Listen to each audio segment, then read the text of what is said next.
আজকে করব রুই মাছের পাতুরি। আর পাতুরি মানে কিন্তু আগে কলা পাতার কথাটা মাথায় আসে, কিন্তু আজকে করব ঠিক তার উল্টো আর একদম অন্যরকম ভাবে। তোমার হাতের সামনে যদি কলা পাতা নাও থাকে তাহলে কিন্তু এরকম ভাবে পাতুরি খেতে তোমার কোনো অসুবিধা হবে না, সেটা যে কোনো মাছই হোক না কেন। তো প্রথমে হচ্ছে এখানে দুটো মিডিয়াম সাইজের আলু নিয়ে নিয়েছি। আর পাতুরি মানে কিন্তু হচ্ছে সর্ষে, তো অবশ্যই সর্ষে পোস্ত। আর আমি এখানে নিয়ে নিয়েছি দুটো মিডিয়াম সাইজের পেঁয়াজ, তো পেঁয়াজও লাগবে। আর এখানে হচ্ছে আলুটা হচ্ছে আলু ভাজার মতন একদম সরু সরু করে কেটে নেব। তবে আলু ভাজার জন্য আমরা আলু যেরকম কেটে থাকি, তবে এই ক্ষেত্রে একটু বেশি সরু করে কাটতে হবে যাতে তাড়াতাড়ি সেদ্ধ হয়ে যায়। আর এখানে হচ্ছে আমি মাছও নিয়ে নিয়েছি, তবে আজকে না নতুন করে মাছ কিনে আনিনি, ফ্রিজে যেটুকু মাছ ছিল সেটুকু মাছই হচ্ছে নিয়ে নিয়েছি। আর নুন হলুদ মাখিয়ে খানিকক্ষণের জন্য রেখে দিয়েছিলাম। এবার কড়াইয়ের মধ্যে দিয়ে দেবো কেটে রাখা আলুগুলো, কেটে রাখা পেঁয়াজ, আর দিয়ে দেবো দুটো মিডিয়াম সাইজে কেটে রাখা টমেটো। এবারে দিয়ে দেবো বেশ কিছুটা কালো জিরে। কালো জিরে পরিমাণটা আমি একটু বেশি করেই দিয়েছি এখানে, তোমরা তোমাদের মতন আন্দাজ অনুযায়ী দিও। তারপর দিয়ে দেবো এখানে হলুদ গুঁড়ো, লঙ্কা গুঁড়ো, পরিমাণ মতো নুন।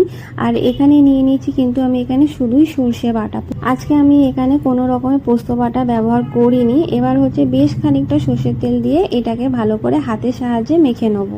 ভালো করে মাখিয়ে নেওয়ার পর তারপর হচ্ছে যে মাছটা আমরা হলুদ নুন মাখিয়ে রেখে দিয়েছিলাম, সেই মাছটা হচ্ছে এই মেখে রাখা মশলাটার মধ্যে দিয়ে দেবো। তো ভালো করে সাজিয়ে নিয়ে দিতে হবে, কারণ এই মাছটা তো নাড়া যাবে না, নাড়তে গেলে ভেঙে যাবে।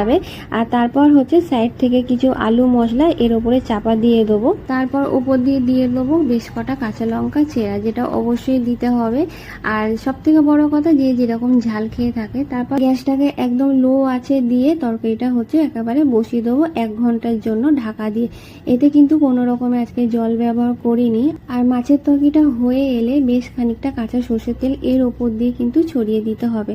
আর তরকারিটা হবে একদম শুকনো শুকনো, যেরকম পাতায় আমরা মাছ করে থাকি তো ঠিক সেরকমই হবে। আর তলায় কিন্তু অল্প অল্প লেগে থাকবে। তো এখানে হচ্ছে আমার মাছের তরকারি রেডি হয়ে গেছে। আর দেখে ঠিক কেমন লাগছে কিন্তু অবশ্যই জানিও। এই যে ঠিক এরকম পোড়া পোড়া ঠিক লেগে থাকে, তো সেটা হচ্ছে খুন্তির সাহায্যে আস্তে আস্তে করে তুলে নিতে হবে। এই হালকা পুড়ে যাওয়া মশলাটা ভাতের সাথে মাখিয়ে খেতে এত দারুণ লাগে যে কি বলবো, যে একবার না খেলে তোমরা হয়তো বুঝতে পারবে না। তো আজকের রেসিপিটা তোমাদের কেমন লাগলো অবশ্যই জানিও কিন্তু।